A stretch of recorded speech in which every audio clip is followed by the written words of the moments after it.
Hi, my name's Ebony. These are my bookshelves, and welcome to my YouTube channel. Finally taking the plunge, joining Booktube, because I've got a lot of good books that I can't wait to talk to you about. So I thought to kick off my channel, I would share a book haul with you of all the books I've accumulated over the last few weeks. I have been going through it. So this is self-care, in my opinion.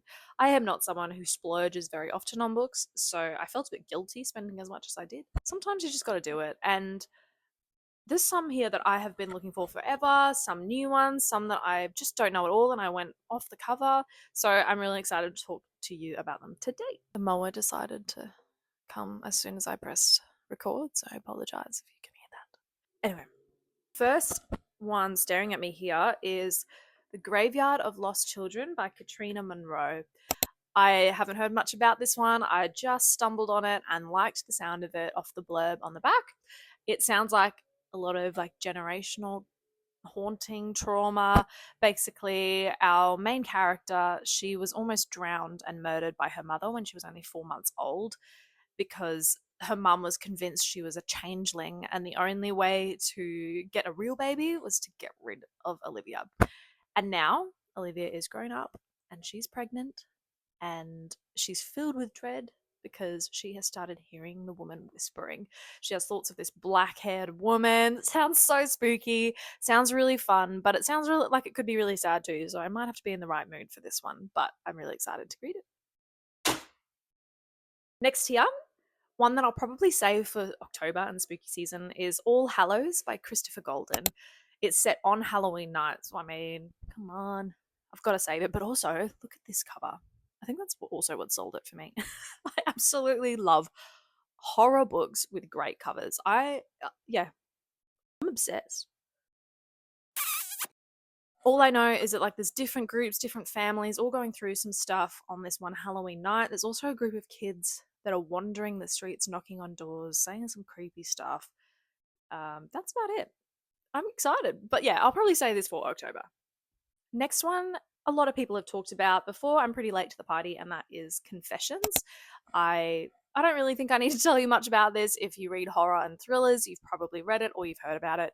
Basically, we're following a teacher who it's her last day. She's decided to quit and she's locked her students in because she knows a couple of them killed her child and she's ready to get revenge.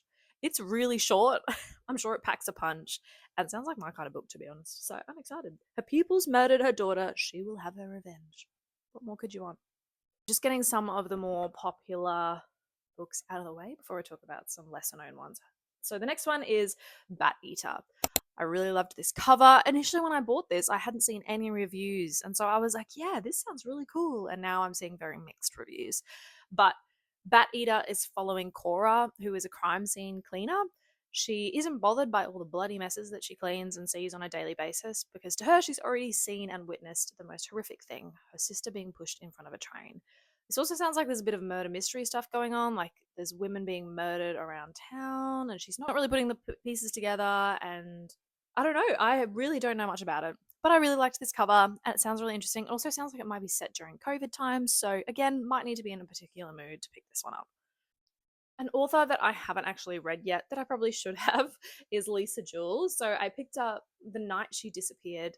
I follow someone on Instagram who spoke really highly of this book. I think she gave it 5 stars, and I don't see her give 5 stars very often. A teenage mum disappears one night. She never comes home. That's about all that I really got from the blurb. But again, I follow someone who reads a lot of books, and yeah, she gave it 5 stars and said it was her favorite of Lisa Jules. So, I thought, why not? I'll grab it. Next, I grabbed Alice by Christina Henry. I love fairy tale retellings, but in like a super creepy, disturbing way. And this sounds like it'll give me that, I hope. I haven't read any of Christina Henry's stuff before. I would love to know if you've read this or any of the series, because I know there's another one called The Red Queen, again, based on the Queen of Hearts, I imagine, from Alice in Wonderland. So yeah, I'm really excited. This is probably one too that my husband might actually enjoy because he's not much of a horror or thriller reader himself. So I'm hoping I might be able to get him into the genre by something like this. Okay, there's so many here. Oh my gosh. Another one I found the other day just in Dimmicks, just browsing the shelves in the horror section because they've actually extended it, which is very exciting. Horror doesn't always have much in Australia, to be honest. And so I was very excited to see they had 3 actual sections for the horror for a change. So this one is called The Last Tale of the Flower Bride. And I don't really know what made me pick this one up, if I'm honest with you. I liked the cover, it looked cute. Every fairy tale must come to an end. Okay. A guy, he's fallen in love with like the woman of his dreams, and then they go back to her family home, and there's like a creepy child lurking the halls and the rooms. And so he's like uncovering his wife's secrets, and she's like, no, don't, please don't look into it. But of course he does. So yeah. Wake Up and Open Your Eyes by Clay McLeod Chapman. I feel like another one that I'll definitely have to be in the right mood for given the current political state of the world, but it feels more topical than ever when I read the blurb, which is why I picked it up. I am really excited to read it. I haven't read any of Clay McLeod Chapman's books before, so I feel like this is probably a good introduction for me anyway, personally. The Prey. This I didn't even know existed until I was in the bookstore the other day. I have read Yersha's I Will Remember You, I think it's called, and I remember that being actually one of the few books that's actually given me the spooks, and she just created really, really great characters. The isolated setting is so visceral in her writing. It's why I love like Nordic or Scandinavian writers for that. They are the best at it. And you just, especially living somewhere like Queensland in Australia, it's so hot most of the time, even winter right now. It's like 24 degrees. So it's great being able to transport yourself into an environment like this. And this doesn't sound any different. This one also sounds like it's like 3 different stories in one, a pretty small book too. But the first is about a phone call that shocks a family. A man, he's pretty horrified when the hospital where his mum is at calls him to say she's had a heart attack and she's asking for his sister. But the problem is he doesn't have a sister. The second is pinpointing 2 missing couples. A rescue team are on the search for these couples, but something else is following them in the snow. And then the third is at a radio station, and this person gets a phone in, and it sounds like he can just hear interference, but then like you can hear like a kid's voice asking for its mother. Spooky. Somehow I'm still going. Ooh. The Fisherman by John Langan. I have had this in my sights for a good year or two. I'm so excited to finally have a copy. I don't know much about it except that everyone raves about it as a horror book, saying that it's one of the best ever. So no pressure to you, John, but I'm very excited. What Remains of Teague House by Stacey Johns. A mystery, so it says on the cover.